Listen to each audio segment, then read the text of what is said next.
Welcome to my presentation of practice planning and execution. Your most important task is planning practice. And your job as a coach is to implement the best practice that you can have. Every single practice that you design as a coach, you've got to think that it's the best thing that you can do for your team to be successful. Now, you and your staff are responsible for not only designing, planning, but executing your practice. And I always say, remember one simple thing: practice does not make perfect, perfect practice makes perfect. Practice management. So every time that you have the planning session with your staff, your coaches, your staff, your managers need to be prepared for every drill or every session of practice that you're going to have. You need to be on the same page to really execute it well. So you also need to have a minimum of 1 ball per player. You need to have ample ball carts or ball boxes. You need to devise and practice a retrieval system, the ball shagging system. How are the players going to gather the balls? Where do they bring them? How do they hand them to you or to anybody implementing the drill? And then finally, any of your coaching tools, whether you have boxes, tables, targets, elastics, where are those? If you're planning to use video in practice, where is it and who will set it up? Who will run it during practice? So this is your practice management, and you really need to, again, plan it way beforehand and make sure everybody's on the same page with it. Drill efficiency. So instead of really spending time to describe a drill, you should really have your team understand what the drill is about, and you have to name the drill. And so after you do a drill one time, you ought to give it a name, and you ought to make sure that your team understands what is that drill by you just virtually saying, hey, drill of 15, dig, set, hit drill. So don't waste time explaining it. How do you do that? You need to have a diagram of the drill. You need to have it drawn out. You need to show your team what that is and have them learn, hey, this is the drill of 15. Give them clear, concise directions of what you want done in the drill. You need to also plan achievable outcomes. So what do you want to accomplish with the drill? And then how much of the drill is active learning? We'll talk about active learning later, but it's really, are you really in that scope of touching a ball or executing a volleyball skill? That's active learning. So drill management is going to be critical for you as a coach. Types of drills. So there's repetitive, qualitative, in a row. So let's explain all of those. Repetitive drill is simply you as a coach will say, hey, do 10 repetitions. So let's say I'm setting a ball. Let's just do 10 sets. Okay. Next, you may say, hey, I want 7 out of 10 being good sets. So this is qualitative. Now I'm saying, hey, I'm going to have 10 balls, but I have to have at least 7 good sets out of the 10. And I'll repeat that until I get 7 out of 10. And finally, which I think is the most important, is the third step, in a row. Can you execute 3 in a row, 4 in a row? Because the key to successful training is, hey, can you execute that technique, tactic, or skill consecutively? So that is what you want to train. You first start with repetition, you do qualitative, and then finally in a row. How many executions in a row can you do without an error? Coach-oriented versus player-oriented drills. Now, when I first started playing, I was the player coach on my team. And I knew nothing about the game of volleyball, and we had some old books that we were looking at, the Val Keller book, or just there weren't very much in volleyball publications at that time. But what really helped me is that I had to hit a lot of balls in practice to my other teammates. So that was player-oriented, meaning I as a player had to be actively involved in executing a drill, meaning I'm hitting to other players, I'm setting to other players, and it's not just the coach initiating throwing the ball in. So if you can get your players to put the ball in play, or if they could even conduct the entire drill by themselves versus just a coach hitting and tossing balls, this will give them better ball control. I became a much better attacker because I had to hit a lot of balls in my own practice with my teammates. So therefore, I really mastered that skill by just repetition. So player-oriented is much more important than coach-oriented. Earlier, we talked about active learning. And so what is active learning? It's It's when you are having a player touch a ball, contact the ball, if they're going through specific movements or form drills individually or in team tactics, warm up and cool down, when they're also doing any performance conditioning during practice, and if they're playing any small-sided drills, 1, 2, 3 people drills, and also anytime that you're drilling or playing in 6-on-6 tactical situations or scrimmages. So all of that is active learning. And you need to have at least 60% minimally of your practice in active learning. And also let's look at what is not active learning. So when you as a coach are explaining a drill, when you are giving directions or keeping order, none of those are active learning. And then anytime you lecture in practice, instruct, demonstrate where players are simply listening, hey, that also is not active learning. And neither is waiting your turn in line to participate in a drill, shagging, ball shagging, or drink time or rest time. None of that is active learning. So you could just duration record your practice and just see how much of your practice is active learning. So let's say I'm looking at player X, Betty, throughout an entire practice, and every time she touches a ball or she's part of a drill or she's doing any kind of movement or she's doing performance conditioning or any drilling, the clock keeps going. So how much of your practice is in active learning? That is going to be a key ingredient for success for your teams. Is your practice observable and measurable? So what do we mean by that? So is it goal-driven? Do you have some stats that you want to validate in doing a certain drill or practice segment? Is it video confirmed? Do you do that in practice and then watch the video after and say, yes, we accomplished our goal? So you in planning your practice need to have a observable and measurable goal in mind. And you need to have a drill outcome. What do you want the player to accomplish in this segment of practice or in this specific drill? Once you have that down, you need to then have a measurement. So is it in a row? Is it quality 7 out of 10? Is it until they win the drill? Those are things those are behavioral objectives. And you need to have a good understanding of that as you're planning practice. Write those down and then compare them as to how did that occur in practice, because your practice must be observable and measurable. I often have said, quote, let the environment shape the behavior. So what does that mean? That's again a very operant conditioning behavior modification way of looking at things. So one example would be, are you sequencing your drills similar to the way they would occur in a game situation? And are you designing a drill to mimic or duplicate the skilled tactic behavior that must occur in a match? So as an example, if I'm a left side hitter, am I always attacking the ball from the left side of the court like I would be doing in a game situation? And one other way of doing, if you design your drill so you're successful in completing the drill and achieving your desired goals, if you do that in this drill, it's going to exactly get you the same result in the match. So in other words, the environment that you create of your exact drill or your practice setting mimics exactly what's going to occur in the match. So your environment is going to shape that behavior. Just simply hitting a volleyball against the wall may be good in teaching arm position on your hitting, but that may not be what you have to be doing in the game, because you're not going to be hitting against the wall. So the key is both the design of the drill is very much specific to what's going to occur in the match. And you could structure your practice, which I call the practice environment, to replicate exactly what you want done in the match. Make sure it's done exactly that way in practice. Spatial orientation. So I'm very big on this. Always attempt to do your practice drills on a volleyball court. And also, are you looking, for example, if I'm doing a regular pepper, am I peppering towards the net? So if I'm on the end line and I'm peppering with my partner who's on the 3-meter line, am I looking at the way that ball would be hit at me during the match, that the ball's coming at me and I'm digging it to the net? And then switch the two partners, 10-foot line and end line switch, so that the person on the end line is looking at digging the ball. So I'm looking spatially at the net the same way that I would be in a match.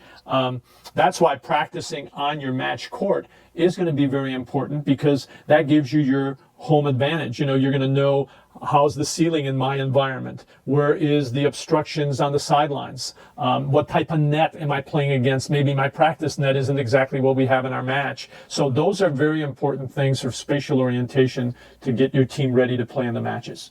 Expertise. I mean, ever since Malcolm Gladwell wrote The Outliers, and he said you need 10,000 hours to be successful, I think people have completely gotten that phrase misconstrued. The world expert on expertise is Anders Ericsson, who is at Florida State University. And he mentions several things. He says, number one, there is no such thing as a natural prodigy. And number two, 10,000 hours is working smart, not just putting in the hours. So you have to have quality versus quantity. He has a great book that he wrote, and that's Peak, and it's Peak is the secrets from the new science of expertise. He wrote that in 2016, and he really underscored something in that, and it was deliberate practice. And how do you excel to become an expert at something? The most important way to look at this is deliberate practice. And how is that defined? So you have to have a development of mental representations in your mind of how you're going to approach learning a skill. So how am I going to discriminate the different stimuli that I have to have in an environment to really be successful? So I have to have the mental representations even before I go on the court. Secondly, hey, I need to know what is exactly that I need to get accomplished in a certain skill to have a correct outcome. It's not what you think you know. You have to exactly know this is the way. Back to being a left side hitter. Hey, to be a successful left side hitter, I need to have a good approach. I have to have a good jump. I have to have a good relationship and spacing between myself and the ball. I have to have a good timing as to when I start in my approach. Now, how does that happen? So you need an expert mentor coach that's going to be there helping you understand how to do all those things. So you need that expertise is the coach helping you, the teacher, mentor, coach. Next, that person who is your mentor has to push you outside of your comfort zone. Because if to learn, you're going to have to fail a little bit. And sometimes failing gets you, very uncomfortable. Well, that's when you're going to start becoming good, when you can get into new doing things that you've never done before. And that coach is going to push you there. So simply just having more hours spent in the gym does not equal greater proficiency or expertise in a given skill. You need to have those mental representations. You need to know exactly what you have to do on the court. You need to have somebody pushing you outside your comfort zone, and you need to have that expert teacher mentor there to help you along in your journey. That's deliberate practice. One of my philosophies has always been practice equals match. And what do I mean by that? So to be successful on a volleyball court, if I need to side out in a match as a team, anywhere between 6 to 7 out of 10 times. So when somebody's serving, I need to be successful 60 to 70% of the time and serve, receive, side out. Well, I have to practice that in practice, because if in practice I've never reached 50%, I can't expect my team to be at 70% at game time. So another example is if my attack efficiency, so that is kill minus error over total spikes. If I want my attack efficiency to be 20%, hey, I better be achieving that in a practice setting, because I've seen too often where coaches say, I want to hit 40%, but we've never hit above 25 ever in our history of practice. That's not going to help me. So what you want to have happen in a match, you must have happen in practice. Practice equals match. Every season when I'm approaching a new year, I'm going to sit down and write out what I call a drill guideline. And a drill guideline is, I'll take each one of the volleyball skills, the 6 skills, and I'll create anywhere from 2 to 6, 7 drills for each skill. And then I'll have the side out game, serve, receive, and I'll have 6, 7, 8 drills for that. I'll have the point scoring game. I'll design 6, 7 drills for that, and I'll write them out into my drill guideline. Transition, coverage. So for everything, I'm going to create a new drill guideline every year. So what's going to happen? Those are the drills that I'm going to really teach to my team. So as we said earlier, I'm going to have a name for every one of those drills. I'm going to have a diagram for every one of those drills. I may even have video of those drills to show my team so that they're going to learn what these drills are before they even go into practice. And now I'm going to just replicate those drills over and over again as that year goes along. Occasionally, I may design a new drill, but I'm really going to be beholden to my drill guideline that I created early in the year, so that those are the drills I'm going to use throughout the year. Technical training. And a lot of coaches ask me, well, where do I start? And well, I always, in my philosophy, I've always said you need to teach skill first. So if I'm a volleyball player, I have to at least know or execute all 6 skills. And what we've done because of the libero rule and because of specialization, we've taken people away from learning every skill. I really believe that every beginning player should have at least a knowledge and some type of expertise in executing every one of those. And that's attacking, blocking, setting, passing, individual defense, and serving. So you've got to really make sure that you have a good grasp of the skills and techniques. You can't do tactics if you don't have skills. And secondly, people will say, well, I need to condition my team. Conditioning is important, but it only comes after you have good skills. I remember sharing an office when I was at University of Pacific with the basketball coach, and I'd always hear her say, if we get into the best shape possible, we're going to win the league. Well, that's ridiculous. If you can't rebound, if you can't block, if you can't shoot, if you can't pass, if you can't shoot free throws, you're not beating anybody. So you can be in great condition. So skill, then the conditioning, then the mental. And now in the trend in the last 30 years where everybody talks about the mental game, and the mental game is very important, but hey, you have to have the skills before you can really use the mental game. And obviously at the higher levels, at top collegiate volleyball, with the national teams, with professional teams in volleyball, you're going to be emphasizing all 3. But don't spend your time on mental or on physical conditioning if you don't have the skills. So technical training is the key. As a coach, you must design drills and tactics to fit your team. So what do I mean by that? You may all of a sudden see somebody in your league executing a new tactic, and you come back and you say, hey, they're really good, let's do that. Well, can your team execute that? So don't do tactically what you can't do technically. Back to the skills. Hey, if I have the skills, I can perform a certain tactic. Now the trend in the game is everybody wants the go set, the quick set to the outside. Well, that's great if you can pass and dig the ball to your setter. And more importantly, do you have a setter that can really deliver that ball to the outside? And then do you have the hitter that can execute that go set as an attack? Then you can do those things tactically. But if you don't have the technique, don't do the tactic. Video in practice. So I've often said this. A picture is worth 1,000 words. A video is worth 1,000,000. So you should utilize video in a smart fashion. In how do we teach skills? Watching a person perform, as the athlete watching himself or herself on video is a great way to see where are they at. So you should have some kind of a system where, are you using a video delay system in practice so people can see themselves? The old TiVo system, or what your DVR does at home that you could run it back and forth. Do you have some kind of app like Coach's Eye? Do you have a program on your iPad or on your notebook that you can have a player watch herself or himself perform a skill and then go do it again? Those are things that I think are critical for you to really learn skills. And I really think that the immediacy of the feedback for video is critical. So if I could see myself perform, hey, 1 second after I did it, and then go do it again and watch it, it'd be great. So I'll give you another illustration of this. If you can have a dancing studio of mirrors, and you could just put yourself in that mirror environment and watch myself as I execute a pass, that would be the best feedback that you can get. So the immediacy of video feedback is critical to your progression in learning skills as a player. So you have to have a good system of how you can use that in practice. Always serve and pass in every practice. So you must serve and serve receive every day.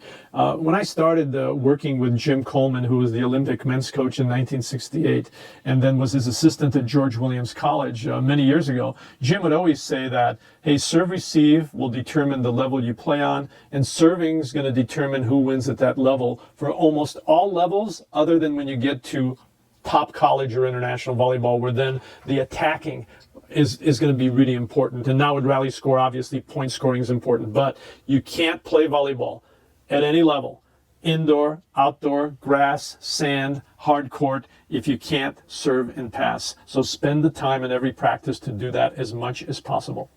One of the best ways to give instruction is by having cue words and key phrases. I remember a study done a long time ago, and this was when John Wooden was the coach at UCLA. It was by Tharp and Gallimore, and it was called "What Can a Coach Teach a Teacher?"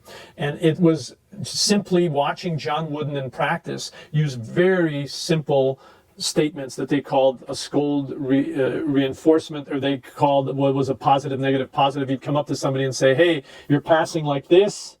Hey, you should pass like this. But he would actually do it positive, pass like this, you're passing like this, you need to pass like this. So he'd come up and just give you some really quick instruction. So do you have examples for your team that you have just quick things like I would always say, accelerate. That's an outside hitter, meaning wait, because once you take your first step, don't stop till you hit the ball. So that was accelerate for me. Or, hey, get your feet to ball. Don't swivel.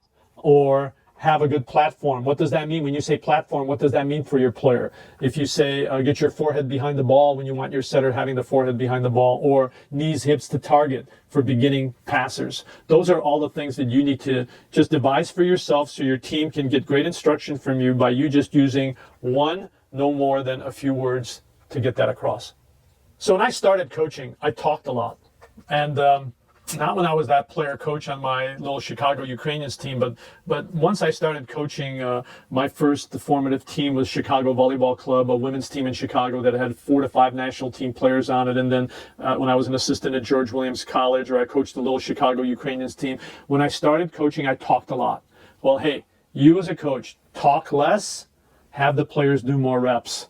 And that is so important, because the more that you can get people to contact and touch a ball in practice, the better they will be. My success as a coach really focused on, hey, how do I improve an individual for her or his, just those 6 skills? And I made sure that 1 out of every 10 of my practices was an individual practice day. What does that mean? I would then have either 1 player or no more than 2 players come to practice for 20 minutes alone with me and my staff so that they could get increased feedback and verbal reinforcement. It's quality time to break down the drill. It's, like I said earlier, it's 1-on-1 with a coach, or maybe 1-on-2 with 1 coach, 2 players. Very important. Also, that's the time where we used video to give the immediate feedback, that DVR type or coach's eye system. So we made sure that we spent a lot of time getting players one-on-one with us. And one thing that I always did is I tell a player, okay, we're going to have an individual session. So tell me one thing you want to work on. And then I'll tell you one thing I think you should work on. So we did something that they wanted to do, and then we also did something we felt that they should be doing. So this is a classic argument that's always ensued. So should you have multiple drills in teaching serve and pass that day, or should you even have a new drill every day? It goes back to using effective drills. And if you have your drill guideline that you prepared earlier in the year, I would choose a small number of drills and repeat them over and over again. There is no substitute for repetition. And I think you need to resist the temptation of having a new drill every session. Why? Because when you introduce a new drill, you need to explain it. You need to learn how to do the drill as opposed to learning how to get better at the skill in the drill. So I really think that introducing new drills often takes away from mastering skills, that deliberate practice. So remember, less drills, repeat them over and over again. And, once in a while, for a change of pace, of course, you can incorporate a new drill. But, that may break up the monotony or the routine. But don't just have a new drill every day for your team. Overdoing a drill. So I've seen this, that a lot of times players and teams will have favorite drills. And you just have to be careful of overdoing a popular drill. So these are drills that are going to certainly generate a lot of enthusiasm from your players. And then when you're a beginning coach or a non-experienced coach, you may say, oh my gosh, they like this drill, let's keep doing it. Well, hey, may not be accomplishing what you need to get done. And also, sometimes it's important to stop a popular drill right at its peak so that you can come back to it. It could be a powerful reward in the future where you come back and say, hey, that drill you really like to do, we're going to do that drill as soon as we do this amount of serving and passing today. So I think it's important to understand that concept. Don't overkill or overdo one single drill. Length of practice. So first of all, I want all of you to know there's no exact research on the optimum length of time for a volleyball practice. And, I think some coaches have a philosophy to say, hey, we're going to practice till you accomplish your goals. Well, that's easier said than done. Unless you have a gym for 24 hours, you're going to have limitations of how much time you can spend in your high school gym, college gym, club gym. So you've got to have some kind of a reasonable, achievable goal for how much time. I've always liked the kind of concept of 2 hours or 90 minutes because I thought that would be the most effective way that my teams can accomplish certain goals. And as the season goes on, let's say you have 2-hour practices. As your season goes on, maybe you should lessen that time because we'll talk later about rest and peaking. That's critical. So you don't want to overdo at the end of the year, lots of practices or longer hours. And, I learned even in our goal quest for the 88 Olympics, I thought we overtrained. By 92, we learned that, hey, we got to cut down on the time that we're training towards the end of a season. So back to, hey, I think there's different philosophies. When I became the national coach, I remember Ari Selinger, who was the coach before me, who was a great coach and great success. He really liked these 6 to 7 hour segments of practice. I never did that. I kind of really focused on, with my national team, what can we do with a 3.5 hour period? And in college, what can I do for 1.5 to 2 hours? And in a club setting, what can I do for 1.5 and 2 hours max?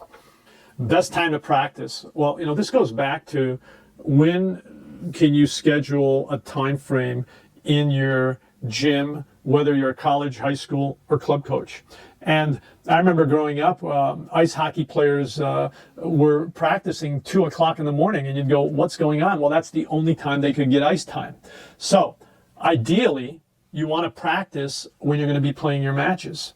And let's say in college, my match times are anywhere from 6 through 10 p.m. So that'd be great if I could practice at that time, but I may not be able to get to the gym at that time.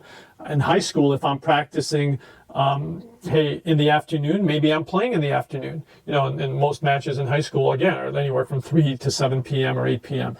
But again, it's time dependent when you can get a gym. Now, ideally and biologically, if you can replicate the same practice time to match time, that's better for your circadian rhythm of your body, but that's not going to happen because we're not going to be able to really get that gym time. And if you're a club coach, hey, I'm practicing 2-3 times a week, and then I'm playing on a weekend 2 days in a row, anywhere from 8 a.m. through 11 p.m. at night. So you're never going to replicate any of that. So that could be more of a myth, but just understand that.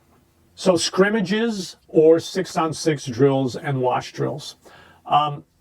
First of all, you can't just overuse valuable practice time for inter-squad scrimmages. And, there's way too few contacts per player per ball in a scrimmage. But then, hey, I've got to know how to play 6-on-6. So you need to scrimmage, but you need to just be smart about how you're doing your 6-on-6 on practices. Another issue may be, hey, your second team isn't good enough to really give your first team a run for their money when you're playing 6-on-6. So you have to kind of mix sides a little bit as to making it a good competitive practice. So when you scrimmage too much, you also only learn how to play against your own offense and defense, meaning the team on the other side. They may be doing exactly what your first team is doing. So I'm learning very few discriminations. I'm just learning the same things over and over again. So you may have to really spend some time to control the 6-on-6 environment and wash drills.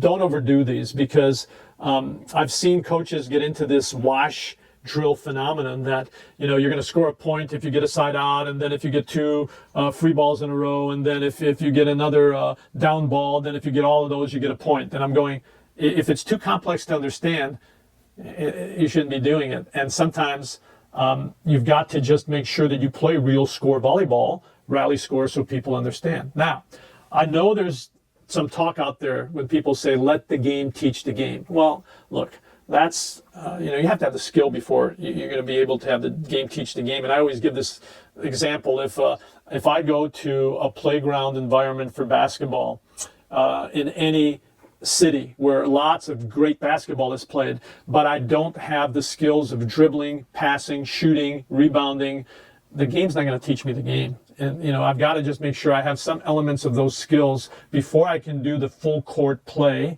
And that's the same thing with 6-on-6 drills. You have to design and control an environment so that it's conducive to you really learning as a team.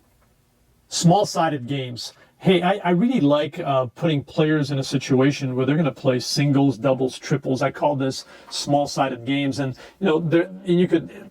That's kind of the element of play, maximizing the pleasure of the moment, letting them play.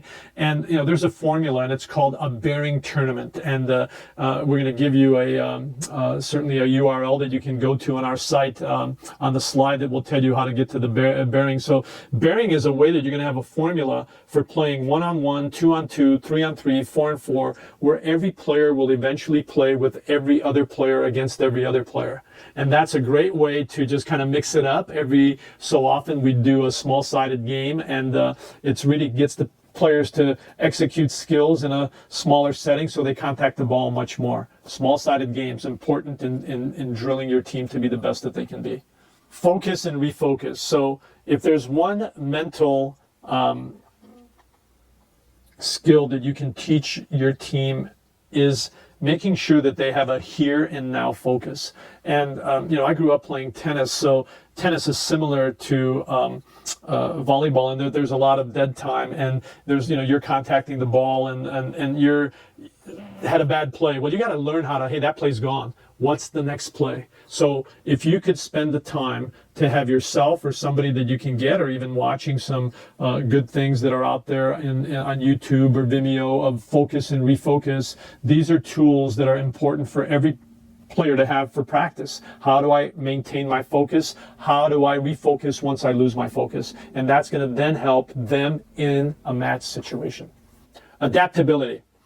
Hey, you as a coach need to be adaptable. So you have to be ready to change things on the fly. So as an example, very seldom do I stick to the exact predetermined practice plan. I've never devised it minute by minute because some things may happen. I may want to repeat a drill, or I may want to, all of a sudden, player X has to miss that drill because they sprained an ankle, or hey, you plan to practice and here Betty and Mary get sick in the last minute and they're not there. So adaptability is critical for your success. So you need to be ready to change on the fly.